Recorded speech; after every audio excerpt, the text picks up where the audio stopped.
What's happening, everybody? How y'all making out? Sorry for the postponement last week of episodes. I've been having computer issues, and any of you that have had such a thing know the major pain in the ass that it is. So, in not having a computer, I was not able to put out said podcasts, which all equates to one giant pain in the ass. In any case, getting back up and running here. And today's guest is Ryan Smith, who is the drummer and vocalist of Brooklyn-based Thera Roya, as well as Crusasis, in which he plays both lead guitar and does the vocals as well. We touch on all sorts of good stuff, including the fact that maybe his dad was stealing him snare drums as a child. Plus wheelchairs and mushrooms, chopping wood and writing songs in a cabin. It's all in there. Glad to be back. Thanks, Ryan, for sitting down with me. Let's do this. Thera Roya. Playing with my buddy's Prostitution soon at Union Pool this Sunday. So get out and check that out. Here we go. Ryan Smith. Crash, bang, boom. Crowds go mad with joy.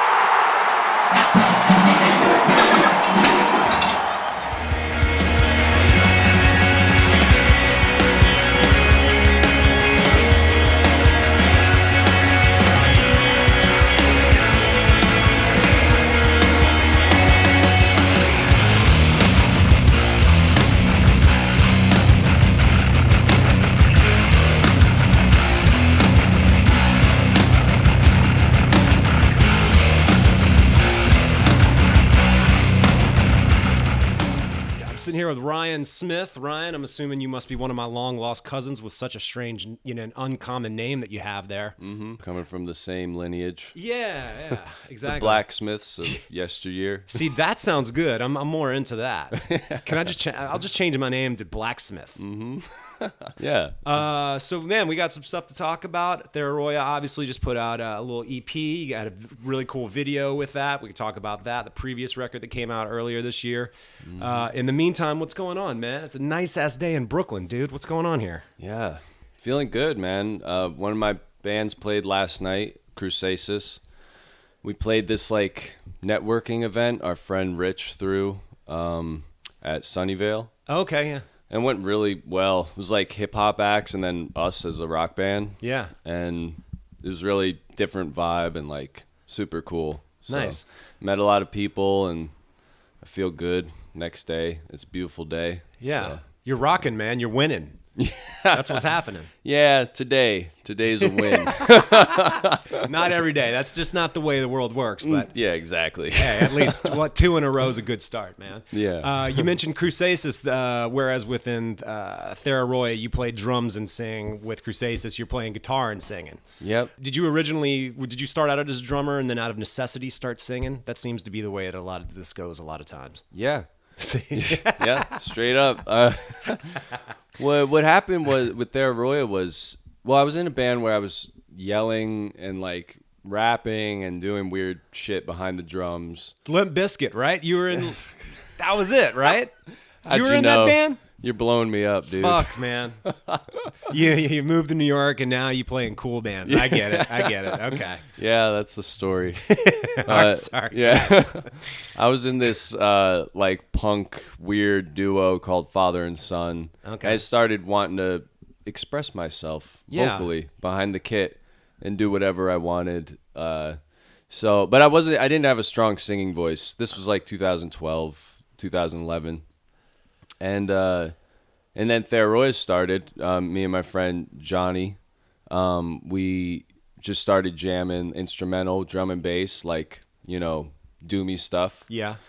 And we got a guitarist, and it started feeling really good, and we wrote some instrumentals. And then I just wanted another element, but I really liked how the band felt as a three-piece. Uh-huh. So I didn't want a front person. Yeah. I just, wanted a band like that. I didn't have that element. Yeah, you wanted to be the center of attention. It's cool, man. I get it. Yeah, there's partly that. But there's a lot of personalities, in your band. So the fewer people you can involve in a band, the better off you're going to be. That's how I feel.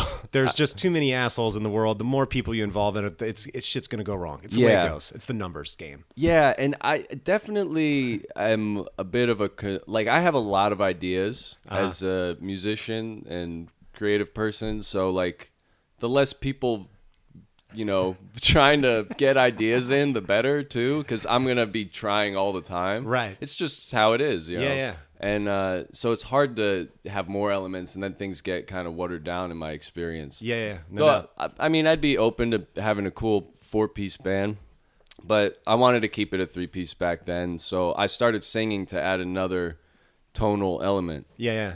And I didn't even care about lyrics really or anything, and that's been kind of a through line with our stuff. Right. It's more just adding another sound, another emotion to it. Right. Yeah. So you put out an album earlier this year, Stone and Skin. Tell me a little bit about that one, and then we can talk about this EP that y'all put out as well. So Stone and Skin, actually, the story's great because we went out to a cabin. My friend has a cabin in the Poconos in Pennsylvania. Nice. And so the band, we threw all our shit in the van, and we just went out there for a week, and we chopped wood for the wood stove. And that was actually the deal, is we would chop wood for my friend so he'd have it for the winter. That's awesome. Hey man, I get it. That's a good deal. Not very New York. No. It's kind of the country way to do it. Absolutely. It was great because before that we were writing in practice spaces, it's sporadic. We'd write a song or half a song, and then we meet up and write another half of it, and it was all spread out over weeks. And this was concise, let's write an album in this cabin. So did y'all have material leading up to it, or did you go out there and that was part of the writing process, was getting out there, writing, and you recorded it while you were out there? Is that No, we had a couple songs, and then we wrote the majority of the album there. And then we recorded it a couple months later at Backroom Studios in New Jersey with Scott Moriarty. Cool. Yeah, because I recorded demos out there, but I'm not much of a engineer, so I don't have the gear or anything. So we just wrote it. That's a hell of an environment to write a record. How do you feel? When in listening to that record, are there aspects of it where you feel like the elements seeped into the music? Yeah, 100%. The first song we did there happened like nothing. We called it Egypt's Light, because it's got this weird Egyptian vibe to me. Yeah. And it happened so fast because we were just feeling the energy of the area. It's like an 8-minute song or something, and it just flowed out of us. And totally the vibe of the area did it. And we did an instrumental song on it called The Stream, which is named after this bubbling brook behind the cabin. This cabin was legit. It was a mile away from anybody. Yeah. So we had all the windows open. It was November, but it was nice weather and all that. And could just play as loud as we want. You just into the nature and stuff. So we had this stream, and that kind of made its way into the record. And Solitude. We wrote a track called Solitude, and I don't think we could have wrote that if we weren't experiencing the solitude of being out in a fucking cabin in the woods. Yeah, exactly. Just wouldn't have happened in New York practice space. No, not much of a cabin vibe here in Brooklyn. I'm not really getting that vibe so much. Many cabins these days. So. Yeah, my friend of mine jokes that they're urban woodsmen. They're guys that have nicely crafted beards and dress as if they came from the country. The urban woodsman look. But yeah, they're not really chopping wood when they go home necessarily. No, that's big right now. That's definitely in. Yeah. Yeah, you see a lot of that walking around on Bedford. Man, y'all had almost a more redneck version of what Led Zeppelin did. Zeppelin would go out and record in castles and on hills and all kinds of awesome shit. And y'all just went up in a cabin and chopped wood like fucking men. Did y'all have beef jerky? Did you eat dried meats? Did you hunt? Did you have chickens? Yeah, well, I'm vegetarian, so I was eating veggie burgers and got you. And Chris Ostaglia, the guitarist, he never chopped any wood before, so it was really fun to watch him. So I remember Johnny and I were we're making breakfast one morning, and we always laugh about this because Chris just got in his head. He's like, time to go chop some wood. Fuck yeah. And we were just watching him out the window while we were cooking, like awkwardly chop. Oh, man. That's a recipe for disaster, dude. End of the rehearsals, he chopped his fucking foot off. Yeah, that would have been a sad end to this, but luckily we made it out alive with all our limbs. Awesome. And, yeah. and a record to boot. Yeah, and a record to boot. Tell me a little bit about this EP that y'all put out just like within a last month. Yeah, we released it in September. Masterful Universe. Yes, Masterful Universe. We recorded that in North Carolina on tour in April. Okay. Which is how we've done a lot of our releases. Like several EPs were done on the road. Because friends would basically be like, what are you doing tomorrow? Like, where's your next gig? It's an hour away or two. And if it was like close enough, they'd be like, you want to record? And we'd have some material we were playing and we were ready to record. And that just has happened like on 3 tours. Really? Yeah, which is awesome. It's a great memory. It's a great experience. It's fun to do it. So like half of our recordings were done in the South, like day after a show. Really? Yeah. That's wild. Yeah, it's really fun. It's just it's just in the moment and like sporadic. And making a record is usually the opposite of all that. So. Oh no, it's tense and pretty stressful. Yeah, so we just like to go have fun with our friends who offer that. And this time it was our friend Jake Davis, but he goes by Jake Drambus, so we call him Jake Drambus. Okay. And he was in Charlotte. And he just had us come into his studio. Was amazing. I loved it. It was my favorite recording experience yet. Really? Yeah, because he was so chill, and he's a weirdo like us. So we were just vibing out, and then his place was literally this like cave-like garage, like dark, and had all this weird shit like metal, imagery shit like Baphomet in the corner and devil horns there, and right. He was watching like Lord of the Rings before he came in, like nice. Standard nerdy metal shit. And I'm like, this is great. So he sets up, and I mean, we recorded it live and without the vocals, and then I did the vocals over it. And I'm so happy with it. Like it was 2 songs, so it was super manageable to do in the day. And he just did a great job getting the raw tracks. And then afterwards, I went home and recorded extra weird vocal like effects stuff. Yeah. Back at my house in Brooklyn, in Bed-Stuy. So, yeah, that's kind of how that came about. That's pretty killer. What are some of your favorite places you've played in the South? Hands down, Asheville. Asheville is almost more of a hometown than Brooklyn. Really? Yeah, we've played there, I think, 7 or 8 times. Really? And it feels like coming home. Like, we eat at the same spot, this place called Rosetta's. We'll hang out the past like 3 times we all get tattooed by our friend Daniel for like hours before.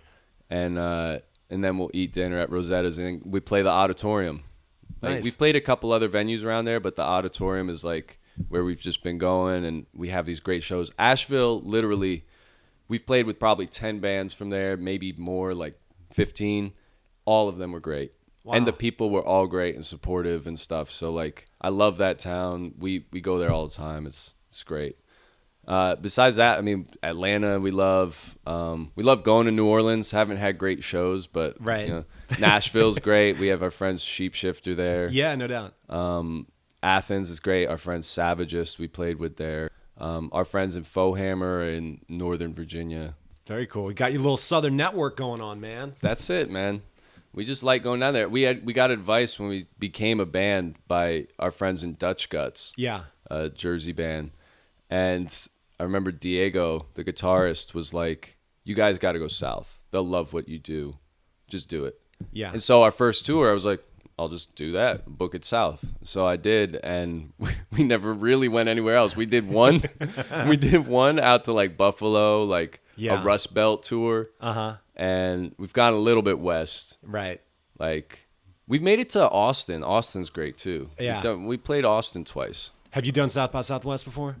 No. It's a clusterfuck. Yeah. It's crazy. Just don't go. Yeah. Sorry. I hate to knock them, but God, it's such a, oh God. Yeah. I feel like we missed the boat when it was cool. Right. Because now it's just, I don't think the shows are probably that much better than any other time. No. The competition's probably huge. There's like a billion It is. shows happening every day. Absolutely. And when we go, we play the Lost Well, and the guy who books it, Dusty Brooks, he's an angel, man. He's booked us like incredible shows there. So, Really? yeah. That's awesome. Yeah. We talked a little bit about Stone and Skin earlier, and I forgot to ask you about when recording it. You had said that y'all recorded that album live, and in recording it live, you did the vocals while drumming.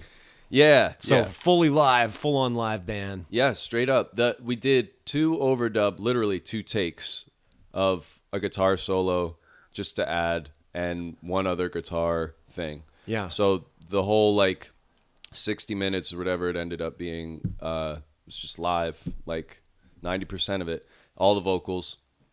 And it was just an experiment I really wanted to do. We recorded a live set there once, and it sounded great with the show, like the crowd and everything. Mm-hmm. So I just said, let's do it exactly the same, but we'll be able to do an extra take, like all together if, we miss a part or something. Right. And I just wanted to see how that felt and how it sounded, if it felt cohesive. And there were some areas where obviously like clarity and we're a little bit sloppy here and there, but that's not what we're about. We're not perfectionists with our stuff. Obviously we record on the road. We do like, we just go, fly by the seat of our pants. So sure. Like, I like that and just put out something as good as we could that day and be very, just do it like that. So I like the spontaneity of that, and it's certainly it harks back to an older time when, records were played and recorded live, Yeah. So that's cool. You're bringing it back. You're retro, bro. Yeah, dude.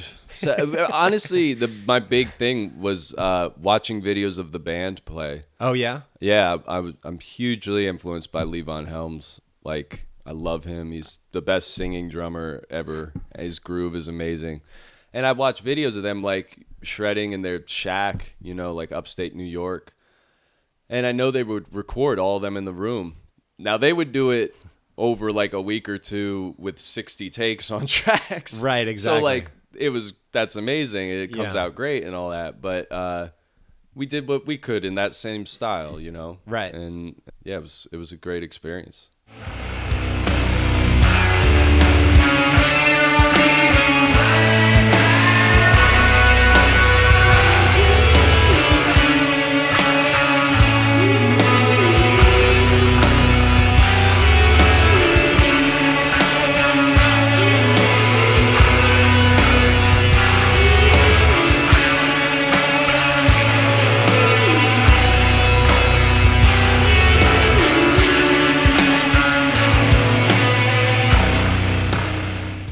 Drumming wise, where did you grew up in Jersey? Yeah. Got you. North Jersey. When did you get your first drum set, man? I still have my first drum kit. That's the kit I tour with. That's my kit. For real? Yeah, it's a Pearl Export. How old is it?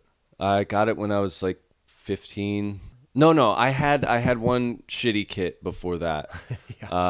So I did have a beater kit before that. But yeah, it feels like the only kit I ever had. So it's 13, 14 years old. But I got a snare drum, and my dad, somehow he would get snare drums like for free or cheap. I forget how. He was stealing them. He was stealing them. He was definitely stealing them. Probably from the local high school or something. Yeah, like kids walking home with their snare drums. He just grab it. Jack them for their snare drums. Yeah, because this is what would happen. When I was like 12, or like 11, he brought a snare drum home for me, and I would beat them until they broke. The skin broke, and none of us realized you could change the head. Oh, that's hilarious. So he would get another one. Got to go steal another snare drum from another kid.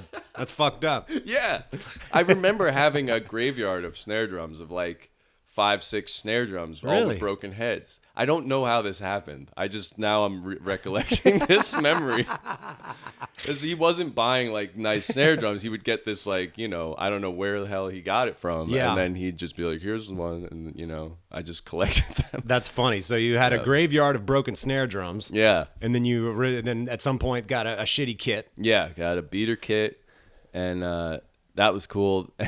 I guess at that age, I was in Jersey. There's we had a big basement, so there was a lot of space to keep stuff. This could never happen in New York. Right. And I was collecting drums from friends probably. And I remember I went like Neil Peart, like when I was real young. The massive drum set. Yeah. And I had 2 different bass drums and like 5 toms and all the cymbals I could get. Yeah. And none of them matched anything. That's and I awesome. was just smashing. Yeah. And like, do you have pictures of that kit? I don't think so. Oh, I have bad. them in my head. Yeah. I remember this weird blue bass drum I had. Your dad probably stole that from someone as well. That's the moral of this story here. My dad's a thief. Exactly. Good interview. Yeah. Oh shit, man.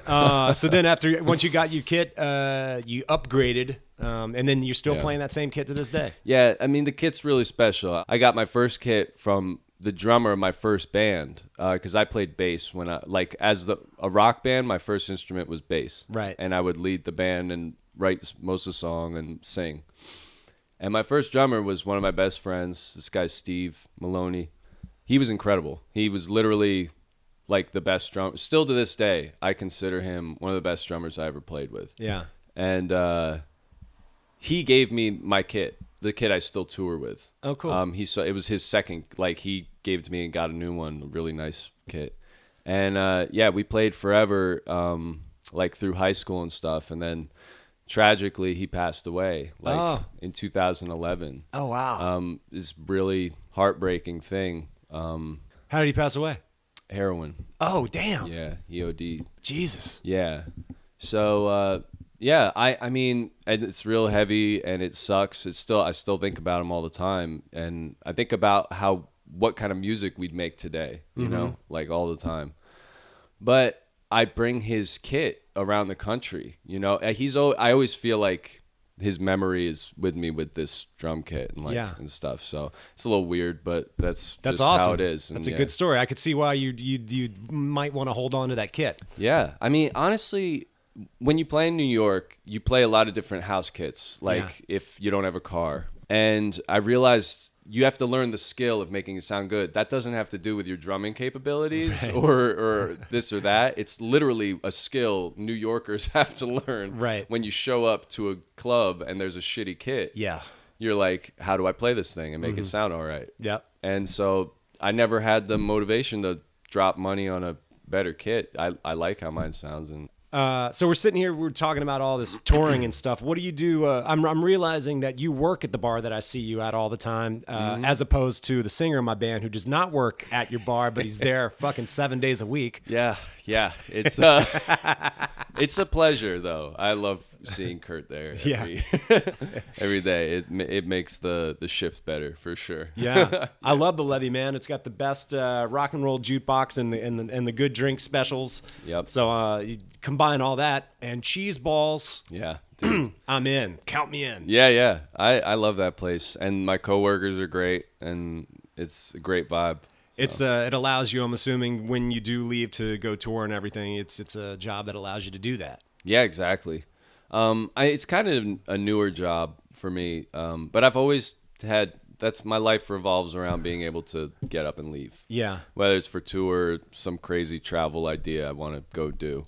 So one of the reoccurring questions that I ask a lot on this podcast is just talking to people about crazy shows or shitty shows that they've played. And I'm assuming that being a more underground band and playing sometimes not the greatest venues or maybe not necessarily the greatest shows, you probably got a few stories. So by all means, let's hear them.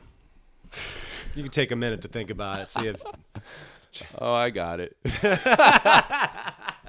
We played Memphis, Tennessee.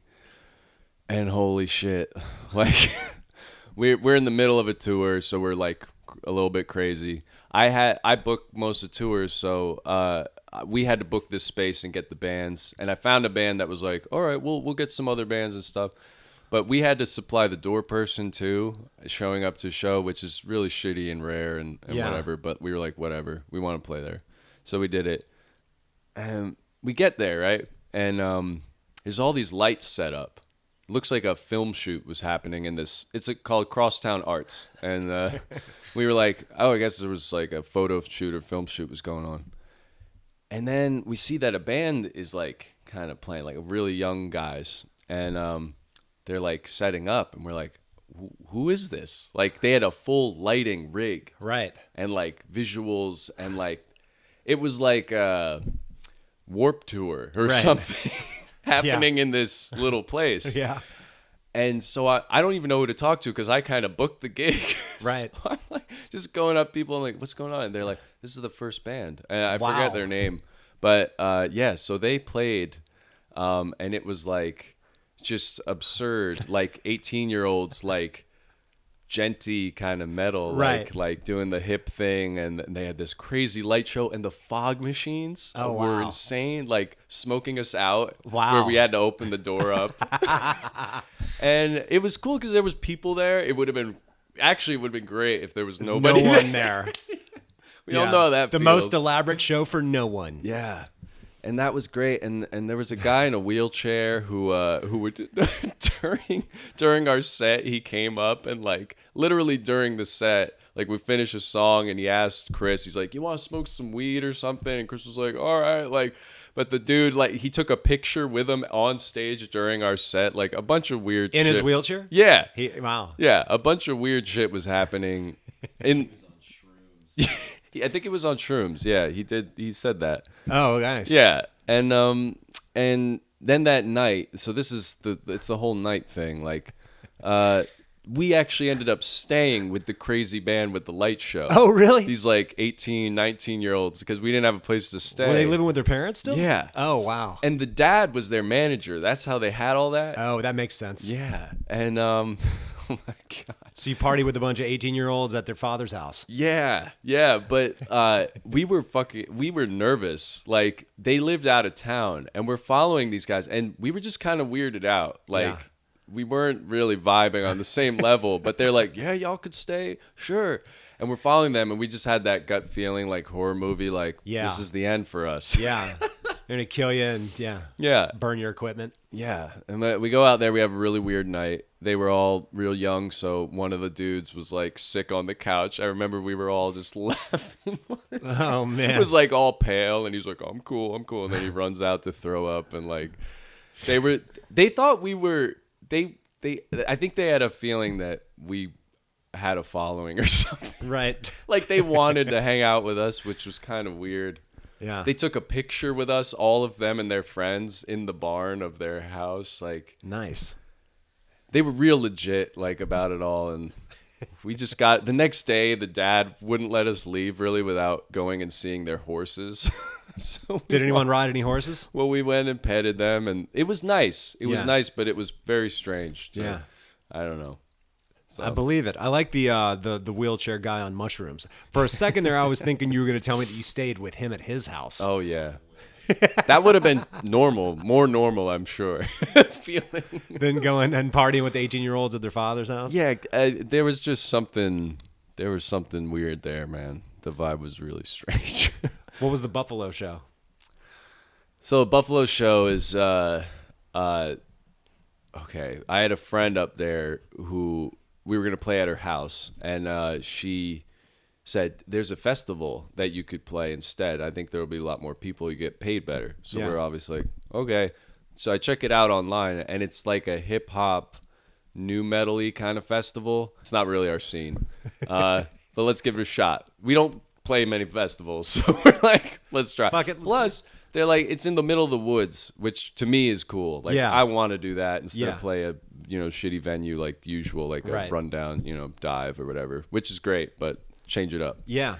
So we go out there, and we find where it is in the middle of the woods, and we're there when we're supposed to be at like 5 or something, and they're like, your stage isn't built yet. So it's like us and some like old dude putting up tarps over the stage with like branches and stuff. Like, we're helping them build the stage. Yeah, you're building a stage you're going to play on later. That's amazing. Yeah, and it's taking way longer than it should. And so other acts start showing up. Some people start filtering into this festival, and acts are going like, yo, I'm supposed to play. Like hip-hop dudes, they're coming up like, yo, I'm on this stage at 6. Yeah. And we're like, we're before you, and the stage isn't built. We're still building it, sorry. And they're like, oh, all right. So we end up building it and playing like an hour and a half after we were supposed to play, and there's no lights. There's no lights on the stage. Wow. So we're in the darkness of the woods, and Johnny and Chris had to play by their amp lights. Wow. To see their fretboards. Yeah. Also, the fucking PA like didn't work, so I was screaming and like you could barely hear it, and that was stupid. But damn, the vibe was cool to play in the woods. There was like a couple weirdo kids watching us, like, all right, sick. Yeah. And there was a main stage in air quotes like down the way that stage was built. We weren't playing there.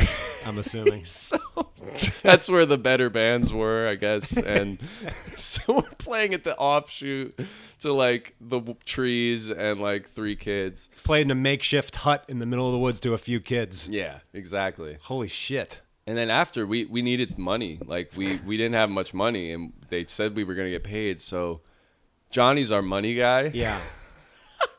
Like if we need to like talk about money because it's not going to happen and we're on the road and like they're not forthcoming or whatever, we got to throw Johnny in the mix. Yeah. And he's just got a real straightforward way of asking, and people usually are like, oh, yeah, of course. Right. Whereas when I go like, hey, about money, people are like, oh yeah, sorry. No. But Johnny goes up and they're like, yes, sir, here's money.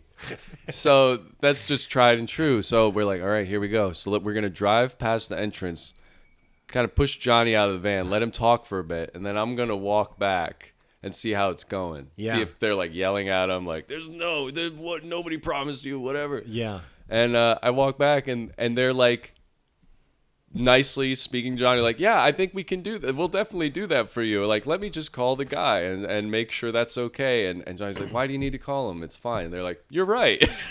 Wow. The power of suggestion. Jesus. Yeah. So we got like $60 in gas. So it felt like, all right, that's a win. We played in the woods to 3 dudes. Right. Yeah, we got a hotel that night. It was good. Nice. Not bad. So what about shows, man? You got some shows coming up, I believe, with my buddies in Prostitution. They got a record release show coming up, and that's at Union Pool on October 15th, right? Yeah, that's right. Nice. Tell me a little bit more about that bill. It's with Somnori and Winter Nights, and we're opening. It's an early show, which is cool. It's a Sunday. I think it's at 7 or something. Mm-hmm. So it's kind of got like a afternoon vibe or whatever. Cool. So I'm looking forward to it. I've never played Union Pool, so I have a couple times, and it's a cool room. It sounds great in there. That's going to be a fun gig. Yeah, I love that room. Also, we're playing with Bell Witch and Primitive Man in November in New Jersey at the Meat Locker. Oh, cool. November 8th. Nice. I've been meaning to get out there and check that place out. Dude, that's our hometown venue. Like, really nice. That's where we grew up playing. Like, oh, cool. 6 years ago when we started. So awesome. Yeah. Also, just want to mention this video that we did for Masterful Universe, the first track, Static Transmission. We just did this killer video. Susan Hunt at the Levy directed and edited it.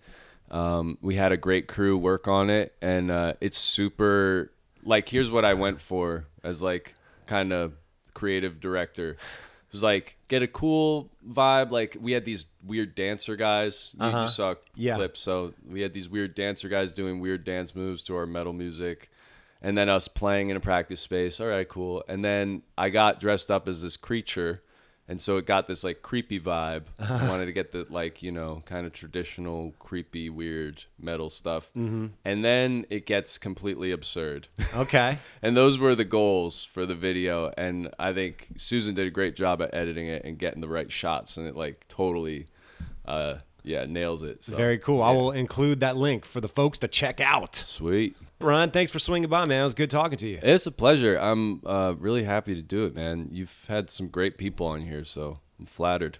Right on, man. Thanks, bro. Thanks, Jody.